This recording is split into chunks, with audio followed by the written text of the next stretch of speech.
Let the front benches change over.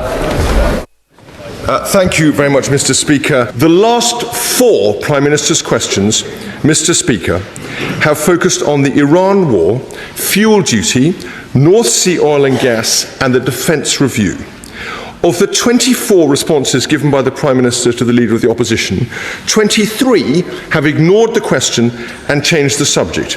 Yesterday, we even saw the Prime Minister hectoring you, Mr. Speaker, in your chair and on live television just for doing your job. That is a shameful record for which the Prime Minister should write to you and therefore by implication to this House and apologise. This behaviour is contemptuous, Mr. Speaker, of you, of the Leader of the Opposition, but of us all as MPs now and in years gone by. Our job, however imperfectly we may do it, is to pursue the truth on behalf of those we represent. If we give that up, then heaven help us. And it is the Prime Minister's job to answer and to hold himself accountable for those answers. No Prime Minister likes to do that, but those are the rules. If the Prime Minister doesn't like the rules, if he doesn't want to offer honest answers, if he is not up to it, then he should step back and let someone else do the job instead. So I thank you, Mr. Speaker, on behalf of all of us, for maintaining the traditions of this House.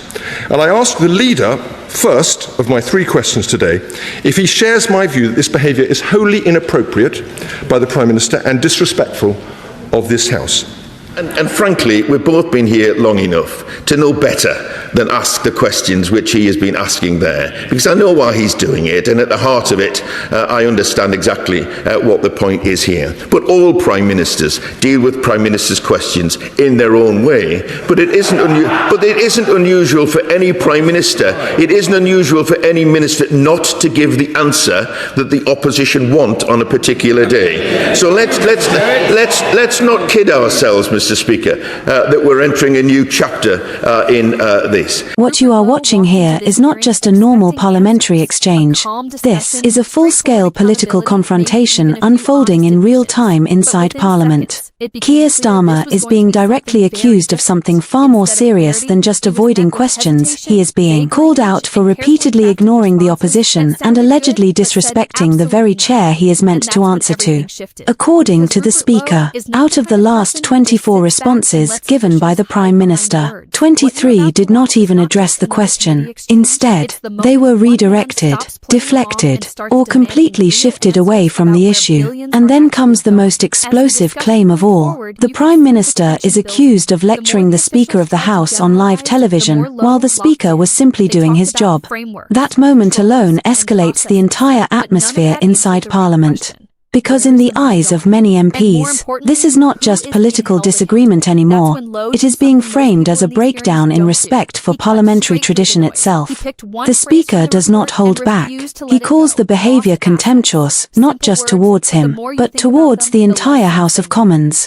And then he goes even further. He argues that if a Prime Minister cannot follow the basic rules of accountability, then perhaps he should step aside and allow someone else to lead.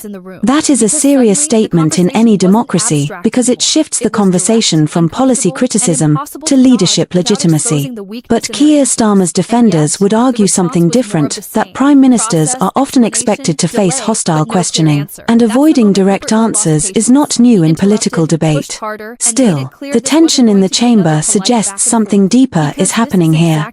This is not just about one exchange, it is about a growing frustration inside Parliament over whether questions are being answered honestly, or whether political strategy is replacing accountability. And that is why the reaction from MPs is so intense.